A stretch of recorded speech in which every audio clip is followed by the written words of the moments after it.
Welcome to Heartspeak Podcast, episode 260. The sky is falling, highway to freedom. Well, hello there, wherever you're in the world. It's good to be back with you, and thank you for sharing this time with me. What a lot is going on in the world, and what a lot of pressure is being placed upon all of us for various reasons. We're coming up to an equinox on the 23rd of September. Remember, I'm having a seminar on the 22nd online. If you're interested, go to my website. But the 23rd, whether it's a fall equinox or a spring equinox, depending where you live, an equinox, by the meaning of the word, says equal day night, which says wherever you've got that sort of equality, there's that third element that I probably will talk about again in this podcast, which is a doorway. And I decided to make it a highway, a freeway.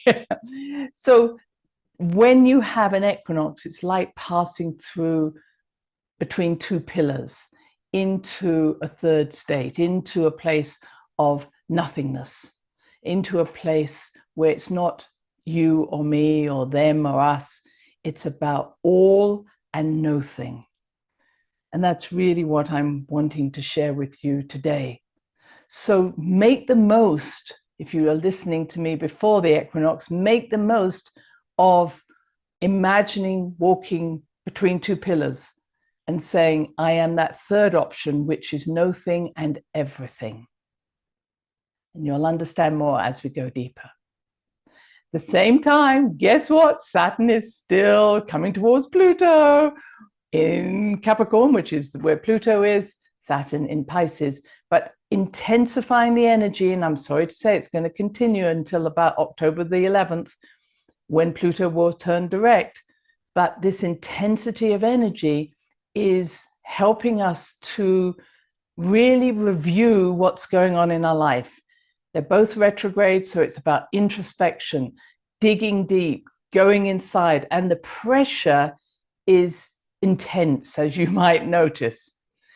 And describing it as almost this heavy cloud above your head that's being pushed into your head, into your thoughts, into your mind by a much stronger positive light, and I'm going to call it cosmic consciousness, that's been coming through the galaxy for a long time. But it's almost like pushing everything that we've tried to stay away from into our lives. So anything you've tried to put in a closet or a cupboard or a drawer and say, okay, I don't need to deal with that. Or maybe you've been dealing with it, but only really piecemeal, I'll deal with a bit, but I'll still hold on to this. Anything you're holding on to is being challenged at this time. And the pressure is not just that you may feel very emotional, you might feel angry, fearful, shameful, whatever you're feeling, but it's also saying, what are those emotions attached to? So the emotions are in themselves not the problem. It's what the belief that drives those emotions.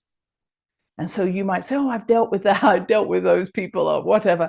No, this is going way back. It's almost like you won't be able to pinpoint where it's come from. Let's say it's many lifetimes, and it doesn't matter about past lives, etc. It's saying, what am I carrying that allows, if I may say, individuals, people to continually make me feel fearful, angry, etc. What belief do I have inside myself that for once and for all, I no longer will carry? And this isn't, again, about forgiving other people, etc. It's like, nope, I'm not going to believe that anymore. Now, one of the beliefs that I will say now is, you are not an insignificant person or soul or spirit who said, oh, I've got to come to this planet to heal the planet or help other people or work with my karma or save the world or struggle or something. All of that is just made up belief. I could use a stronger word, but made up belief. First of all, as we talked about with the hologram, there is no world, there is no place to go. And so it's not like, well, I'll be here on earth and then I'll go to heaven. There is no here and there. There's nowhere to go once you leave here. There's only now. And all of that now is in our heads. That now of our reality is literally us seeing the world reacting to it, and deciding that this must be a truth or not. In other words, if something keeps happening to us, oh, it's happening to me again and again and again. So what belief are we carrying that is manifesting a holographic reality that keeps repeating itself? The more we put energy into a belief, the stronger the hologram becomes. It's a little bit like that story of which wolf do you feed? Do you feed this wolf or that wolf? Again, I'm not into a duality. What I'm saying is whatever you feed will actually grow. So if you believe that you're no good, that you deserve this or whatever, that's what you will continually to attract. Now, I want you to believe that you are a mighty, amazing being who is creating these realities through creative imagination. In other words, you started on this planet as an amazing being, not as a lesser being, and you are still that being. But if you slipped, recognize like, okay, not that I have to learn this. That's not what this world's about. It's about where am I giving away my power to a belief that doesn't actually exist. And changing our way we look at the world is so important. What I was recently reading about holograms, and I shared this last time, that yes, you take an object, you photograph that object, and then you send another beam, you create this interference pattern, and then when you shine a light on that, you create the 3D image. That's the origins of it. So the more you shine a light or you keep exposing, yes, that's my belief, the stronger the hologram becomes. But also in my learning, which I've been doing a lot of reading, etc., is that what they found is they could, by changing the angle of those beams, actually imprint the photographic plate with many images at the same time. And I love that, because what they realized was changing the angle meant that you could have on a photographic plate many images. And what it said is if you apply a light from the same angle, you will reveal that particular image, none of the others. And I think we have in our language something around, what's your angle on this? What's your thought on this? How do you see this? And so the idea that we all see things from different perspectives is a truism. And that it doesn't mean that my angle is wrong. It's just I'm seeing a different aspect of this photographic plate. And this is why, again, it's almost like walk around the photographic plate rather than seeing it from only one angle, go and fish in another piece of water, and you'll go, wow, I haven't seen it from that angle. And it's not saying the other one's wrong. It's just saying there are many ways of looking at this. And of course, not only walking around from above, below, etc. So changing our angle on things, changing the way we perceive something. Again, it's not saying, oh, I'm changing my mind necessarily. I'm changing my location, my position, in order to see something differently. Again, I shared that about doing something a little odd will shake up your left brain and you'll see things differently. So the pressure that's coming in at the moment that many of you may be feeling is not to pray that it all goes away or I don't have to deal with it. It's saying, deal with it once and for all. Is this what you believe about yourself? Again, it's usually us rather than the world. Is this what you believe about yourself? Is this reality? And it's either go and, do something different, say something you need to say, make closure with someone, or let it go. It's like deal with it once and for all. And recognize that you're not dealing with a person or a situation, you're dealing with your beliefs and changing the angle on which the way you deal with that. So again, it might be if you're having a problem with a person, you might say, okay, I'm looking at it from your point of view. I can see, but it doesn't mean that I'm wrong. In other words, I still understand, but by walking a mile in your moccasins, I'm appreciating where you're coming from and have a good life. So So why do I say the sky is falling? It's because what we perceived as the sky, with a blue sky, and then at night we see stars in that sky, all of this is just a holographic image of the universe. And it reminded me of the stories I used to like when I was a kid. And it reminded me of just how awful these stories are. Some of you may be as old as I am or older. But the fact is that I look at children of today playing games, video games, and often it's about shooting someone or killing someone. I think, oh my goodness, that's terrible. But when I listen to the stories and the nursery rhymes that I learned, they're pretty awful as well. And so if you're as old as I am, and maybe if you're English, we would talk about London bridges falling down, or Jack and Jill went up the hill to fetch a pail of water. Jack fell down and broke his crown, and Jill went following after, I think it is. Or ring a roses, a pocket full of posies, a tissue, we all fall down. And that was supposed to be about the plague, wasn't it? The fact is that we used to hold a posy on our noses, so in the belief, like wearing a mask, that this would stop us getting the plague, whether it did or not. But the fact of the matter is we all fell down and died. So these are awful stories. And I think back at some of the other stories that we were told when we were younger. They're usually about abandoned children or children who weren't taken care of. Although I have to say, I loved The Secret Garden. If any of you remember that story, the idea of this mystical garden in that world. But the other story that kept coming to my mind was The Sky is Falling. And that was, I think Disney did something more recently with it. It was about Henny Penny, who is a hen. They always had these strange names, didn't they? And an acorn falls onto Henny Penny's head. And she says, wow, the sky is falling. I've got to go and tell the king. And I just think how the idea that the acorn falls on her head is also symbolic for us to recognize the power of creation. I know I'm taking it a little further than they were when they wrote the story. But the idea was that I often talk about an acorn falling onto the earth that already is invested with the knowledge it's an oak tree. Okay, I'll move on from that. But this acorn falls on the hen's head. And the story goes on that she then goes on and meets other people or animals who all decide to follow her. And again, she's saying the sky is falling, this is bad, we must tell the king. So, this is about people following someone else's view of life. The sky is falling. And of course comes the fox who says, hey, that's not the way to the king.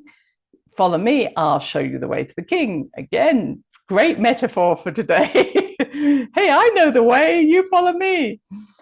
And of course, the fox takes it down into his lair, and every time one of the animals goes in there, he eats it. Again, great metaphor, very sad story. But the fact is that Henny Penny, just as about at that moment, apparently the cock-a-doodle-doo says, be careful. So the cock who crows in the dawn started to crow at the cock-a-doodle at the time when he was just about to be killed. And Henny Penny says, oh, look, it's dawn time. I better go and lay an egg, and wanders off to lay an egg and never gets to see the king, but also never dies. So it's a strange story, but the idea of the sky falling, and I think that when I heard it as a child, it was never like, oh dear, the sky's falling. It was like, oh, that's interesting. What would happen if the sky falls? That's the sort of mind I have. And the idea that, I suppose the metaphor at the end that I like, which is Henny Penny sees the light, sees the dawning of a new world, and doesn't follow the others down into the fox's lair and doesn't get killed. And I think that there is a cock-a-doodle-doo crowing at this time, waking everybody up. And that wake-up call has touched everybody, whether it's because of things you've read or heard, or just within your inner knowing that you say, I don't think that's true, actually. I don't think that's the way I want to go. And the pressure from the fox is, I know the way, you better come and do this. And there's a lot of pressure being applied by different organizations at this time, really affecting us in health, wealth, and travel are the main ones, and money, of course, in terms of how much money is available. And I believe the pressure is on a certain group, some people call them the cult, but a small group of beings who have for hundreds of thousands of years controlled humanity. And I'm going to say that not just over the last 5,000, 6,000, I think it's been a much longer time. I think that the control is becoming loosened, partly because the help they were getting from other extraterrestrial beings is no longer there, according to people like Elena Danana in Cedars. And I believe the fear that they may not hold the control over the human being, and that they will see that there is nothing beyond the sky that they have created. In fact, there's freedom beyond that sky. I think they're feeling the pressure, and hence this intense pressure we're feeling with Saturn, which Saturn in Pisces showing the illusion of the sky, the illusion of what's beyond, and Pluto trying to transform that. So for me, the cock is crowing. I think the light is dawning. I think we, like Henny Penny, are returning to lay our new eggs. Our creative imagination, that's another part of saying that. And I think that we're not following these foxes down the lair anymore, and nor do we really want to go and tell the king that the sky is falling. It's not important. It's important what we know, and what we know is a collective experience, but again, seen from many different angles, not the same. That's the key to this. And so when we bring these ideas together, as I was saying earlier, if you imagine a duality where we have this or this, the third aspect of that is often missed out, which is the Trinity, the middle piece, sometimes the center of Avestica Pisces, but it's saying, I will not feed either of the wolves, or I'll feed both of them. In other words, it's not an either or, it's saying, I am the source that can feed either way, that's fine with me, or I choose not to feed either. And I think this is why there's so much talk about maybe a third party or a third way. It's not about ignoring the other two. It's saying you only exist in your power because I feed you. When I choose not to feed you, I'm not going there. And this was really going back, to say, into Egyptian times. There was a goddess called Maat. And Maat really was the power that both fed the duality and was fed by the experiences of the duality. But over the years, Maat lost her power, and it all became a sort of Yahweh energy, where a godhead or someone was really not about feeding others, it was controlling. It wasn't this flow of energy. And so I just come to a conclusion on this. And reading David Icke's book called The Dream, he talks so much about not going to the light.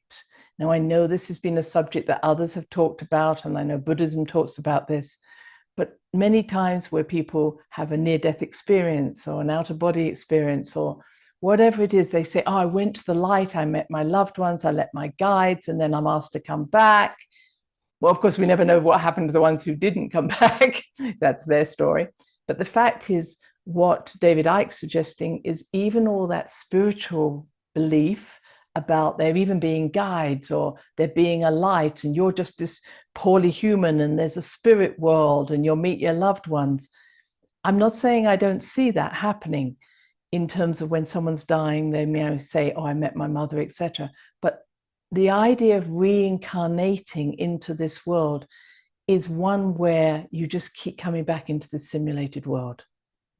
So that even though you meet those loved ones, those guides, there's often about now you can come back and do it again, or do it differently, or learn lessons, or save the world, or struggle or suffer. You understand? So many are now saying this idea of reincarnation and this whole idea of almost some countries, they'll bury the body underneath the house so that you can come back into the same family. You don't want to do that. And it's not because you're saying, oh, I don't want to be on earth. Again, you're getting lost in the idea of, oh, there's a bad place, there's a good place. there is nowhere. This is it. So where we choose is not to say, I'm going to go into the darkness and the negativity. I'm going into the plenum, the quantum plenum of possibilities, the ocean of possibilities, the highway to freedom. And I will make new choices and experiences from there, not into repeating a pattern just because someone says, oh, this will be good for you, go back again. So I'm going to finish on that. I hope that this ties things together. I think the sky is falling. I think that the freedom is coming. I think that we should be like Henny Penny and actually see the dawn and lay a new egg.